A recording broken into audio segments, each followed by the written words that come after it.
Hello and welcome to the Earthier channel. It's the wellness show with me, Abhimanyu Dhakal. Today we are going to be speaking with Shraddha Shah. She's a nutritionist who's been practicing for the last 6 years in Mumbai. This conversation is going to give us a deep dive into what is actually happening in nutrition, what are the things that one should do or should not do, what was Shraddha's personal journey in managing her nutrition, and what are the key takeaways that, will help us in managing our lifestyle in a much better way.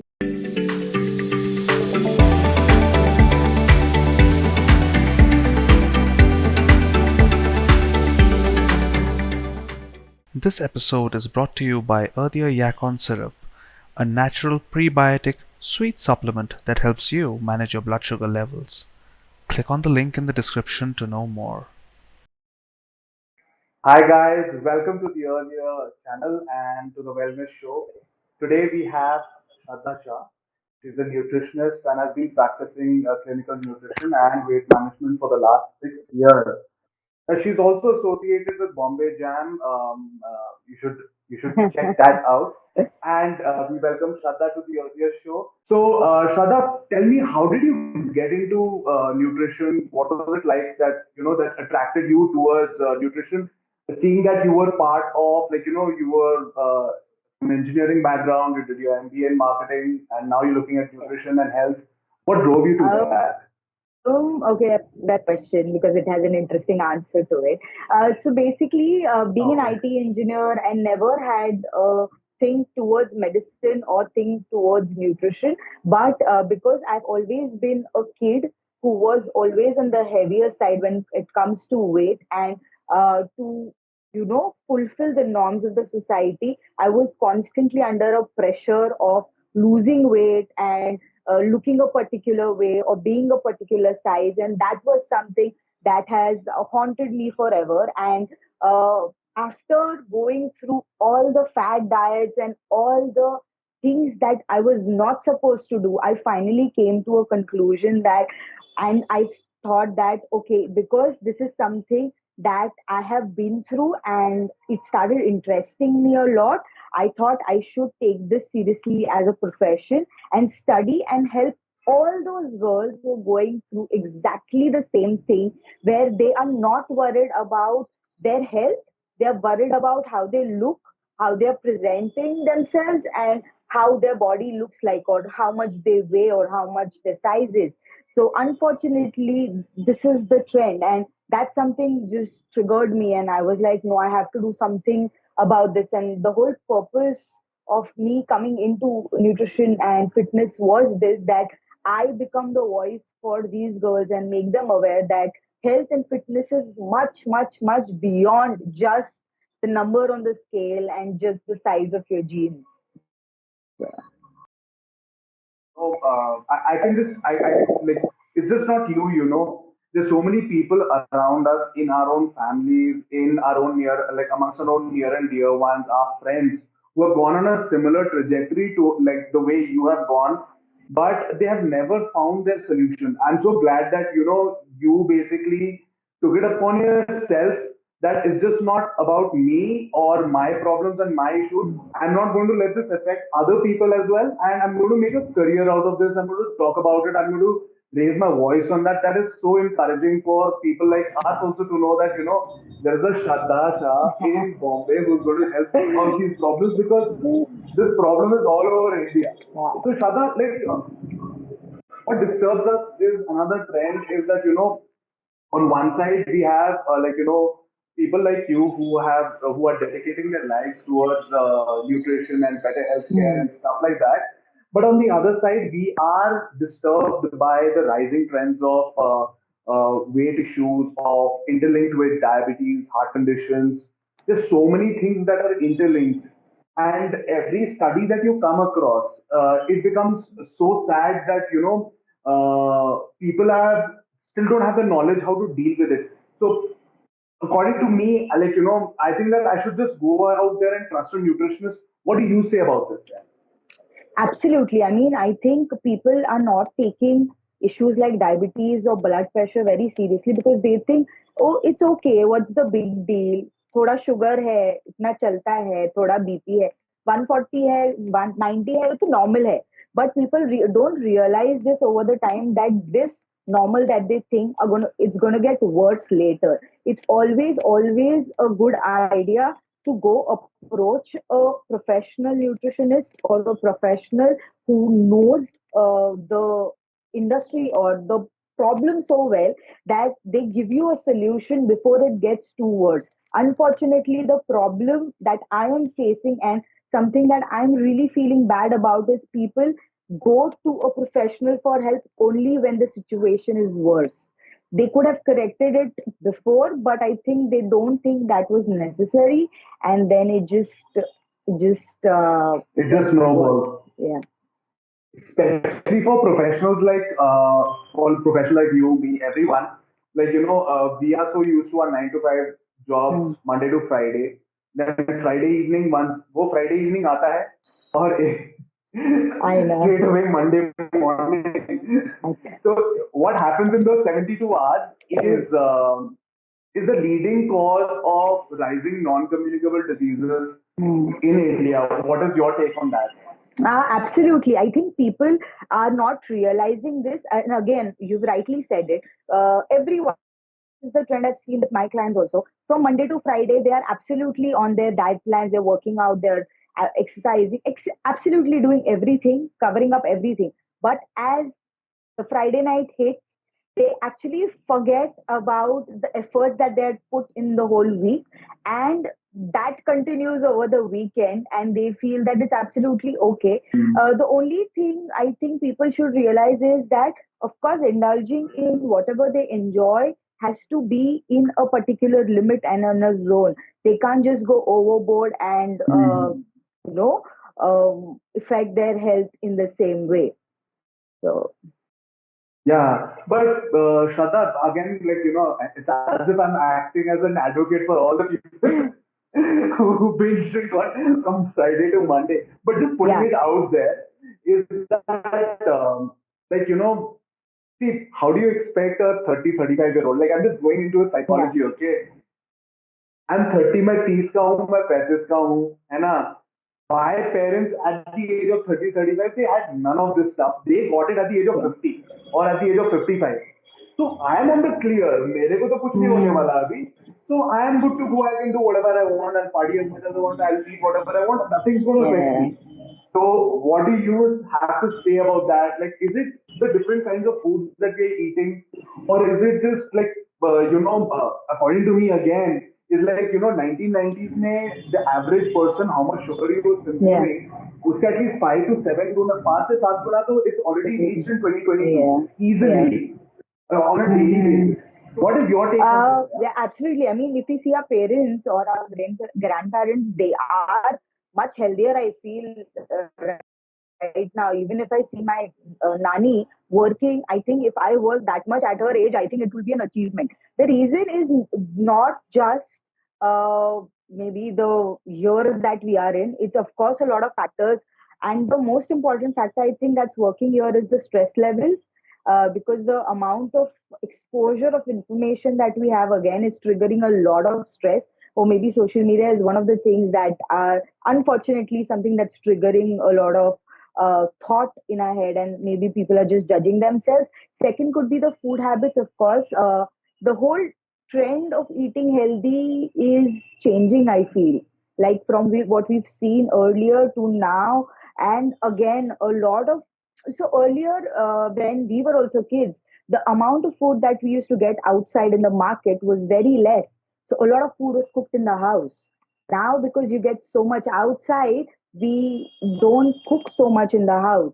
And the difference of the amount of food that you're eating from out and the harm that it causes is way higher, because any food to for it to get preserved needs a lot of sugar in it or some preservatives which are going to harm you in the long term. I think that is again one of the reasons why people are facing a lot of health issues in their early years, like 30 and 35, where it's actually not supposed to be, right? It just happens when Yeah, your age, you are aging and when you are growing old.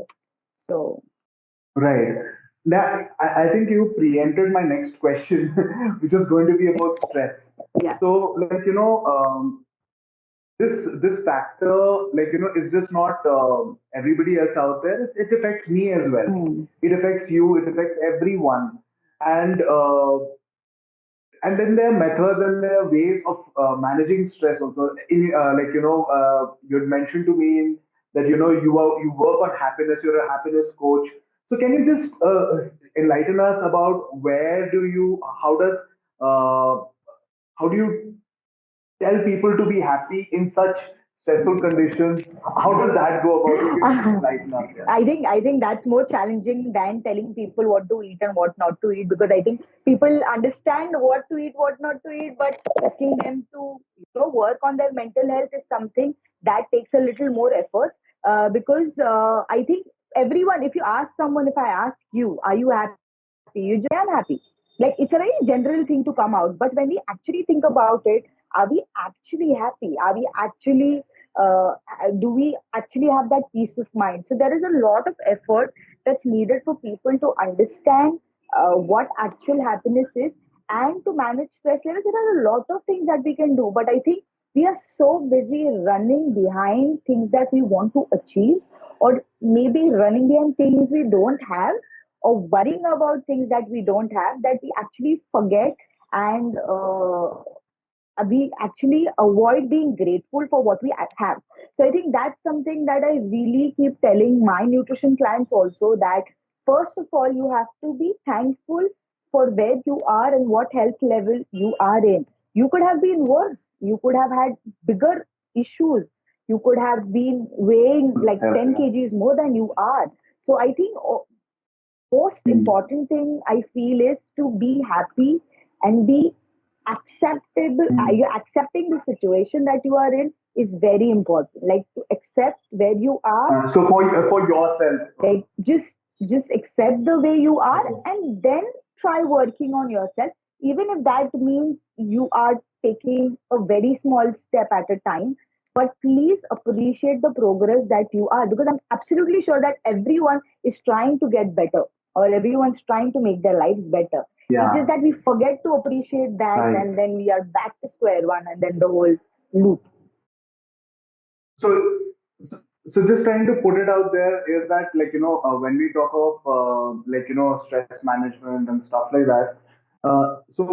Shraddha, when it comes to stress management, do we compartmentalize stress? But like, say one is what you undergo in personal life and at home and stuff like that. Then there is professional stress. Then there is a general area where you are, say, commuting, you're hearing honking, and you're in your car, and there is you get into certain situations. Those also cause stress. So, how do we compartmentalize this, or how do we manage this? Do we go back to our roots and look at Ayurveda, meditation, those kind of stress relief, stress busters, or do we combine the old knowledge with uh, using techniques that are being suggested today a lot on the internet, as well as in a lot of literature that you get available online, as well as Yep, on books, yep, yep. books and stuff. Okay, this is a very interesting question, because I have a little different take on this, because I feel the stress that we go through can't be compartmentalized, because we are one human that's going through different kinds of stress. Maybe that stress is to do with professional, it could do be, maybe it's some family related stress, it might be friends or peer pressure or whatsoever. Everything is related. If we sit down and try to track Okay. our thought process, you will realize that it's not just that one particular incident at your office that's triggering the stress. It is something to do with something that was happening at your home. So there is a connect between everything, because, for example, if you get up uh, early in the morning and you've slept late, you are going to be cranky. That means you are not in a very good mood, because you have slept less, of Right. course. So that's already your mood's not that great. You get up, you have a little argument with your wife, and that's something, you just leave it at home and you go. But when we say we're leaving it at home, that thing is still in the back of our mind. And you go to work and you are still in that state. You try not to mix your professional and personal life together, but somewhere down the lane, it just hits us. So when all these small things or bigger things pile up, the stress together is Mm. seen to be like a one huge ball that's there. So, and how Mm. to deal with it, there are amazing ways. And trust me, for every person, there's something else that works. Maybe meditation works for you and meditation doesn't work for me. Maybe journaling works for you and journaling is something that maybe wasn't Yeah. for me. So there are a lot of things that, and fortunately, I think there's so much work and research and so many apps that have come up that are encouraging us to seek therapy or seek help or meditate or try journaling. I think that's a really amazing thing that's happening because people are getting a little more aware about the situation and trying to self analyze and see if there is something wrong with them and they need to correct it.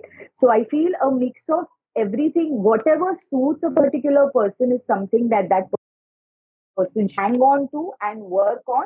Of course, that's not just going to happen overnight. People have to make sure that they make it a habit, make it their lifestyle. So if you like meditating, make sure you make it a part of your life and not just do it till you are stressed and then Yeah. leave it because it's going to backfire. And meditation or journaling is not something that will only Mm. help you deal with stress. Of course, it's going to help you with your long term journey, maybe help you be a better person, help you with your work or whatever. It's just something that I think making it a Yeah. lifestyle would be a better idea than just doing it short term.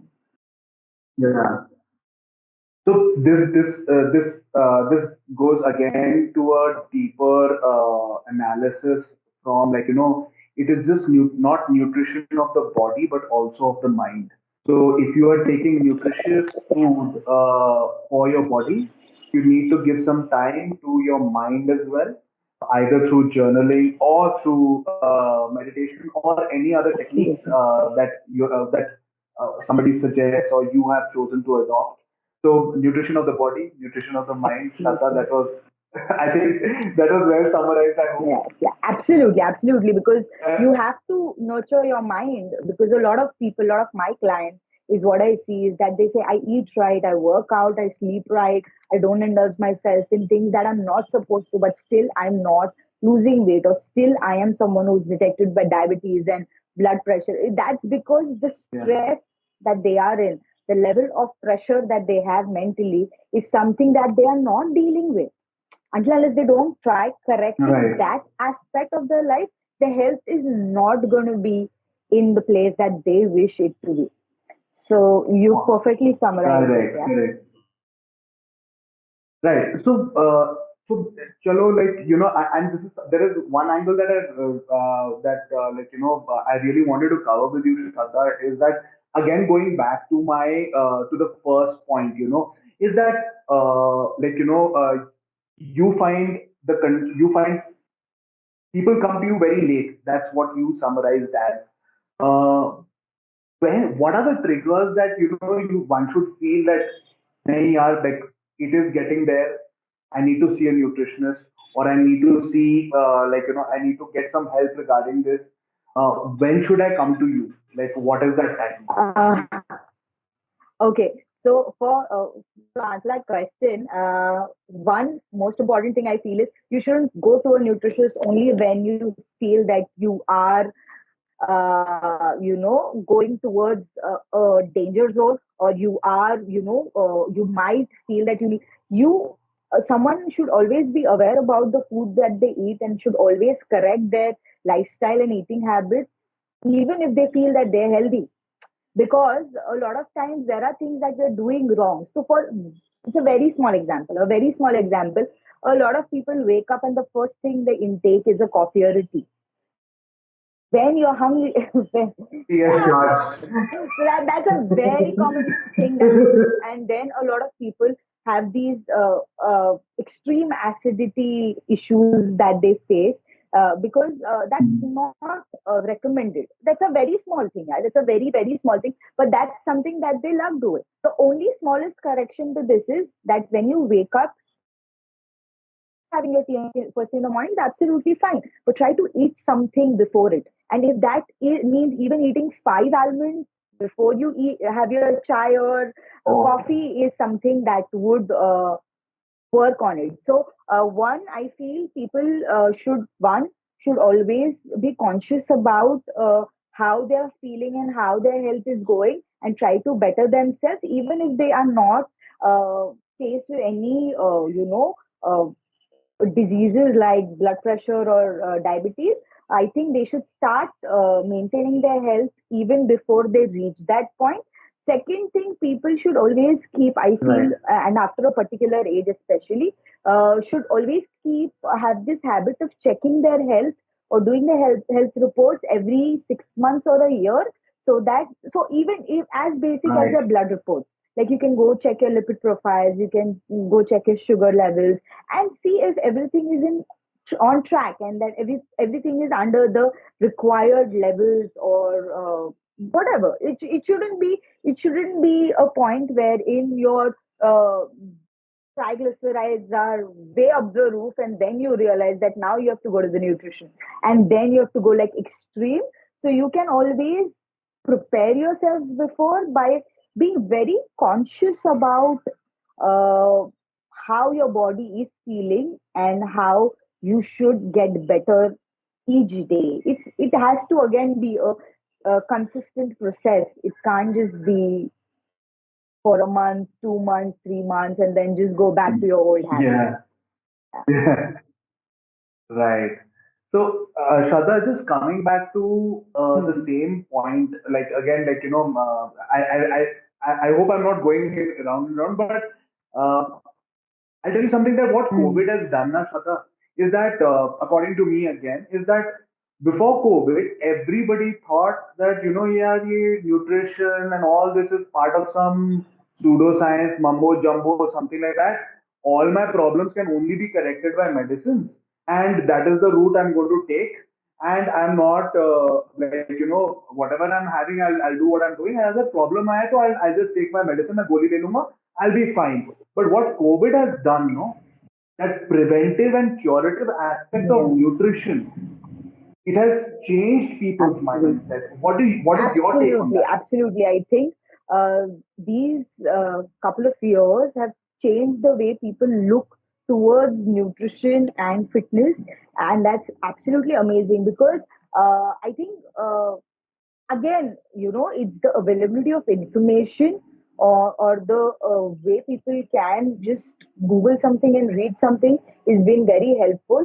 I think it's amazing, and I feel I'm really glad that people are realizing this whole shift, because just taking medicine when your health is in a bad condition is something uh, it's not a good idea. Of course, if you are someone who's already being preventive about uh, particular aspects, you don't have to go back and take those medicines. Why can't you eat well, have a good lifestyle, and avoid going back on those medications? Because of course medications after a point they're going to heal you, absolutely not, but I'm sure there are some of the other side effects that are going to harm your body. So why not prevent it? Yeah, And then maybe, yeah, of course, if unfortunately you are still not being able to recover, then we can go back to medications and work. So basically you can just tie up right, medicines and nutrition together and roll it up together and right. work towards bettering yourself. I think that is what, like, everybody, whether it be health experts, whether it be policy makers in the health sphere, all of them have suggested during the COVID period, especially during the COVID period, it's been loud and clear Hmm. that your medicines, as well as your nutrition, as well as your not just the body but the mind aspect as well, has to be covered in toto. You cannot treat them in silos. And Hmm. it's always good to take preventive health measures even before, like, getting into those Hmm. conditions. Obviously, like, I don't expect a 20-year-old, 25-year-old to be very disciplined, लेकिन थोड़ा बहुत कर थोड़ा बहुत तो सकते हैं, कर I ही think. सकते हैं. Absolutely. कर सकते हैं. Absolutely. And Shraddha, tell us something more about what have you been doing in the last 6 years? Just enlighten us on that aspect as well. What are the kind of clients that are coming to you? Who's talking to nutrition to you right now? Like in Yeah. the sense, are they old people or they are youngsters? That's again an interesting question. So basically, because as you've already mentioned, I am teaching a program and I'm associated with a brand called as Bombay Jam, and it's like a dance fitness program. And I've been teaching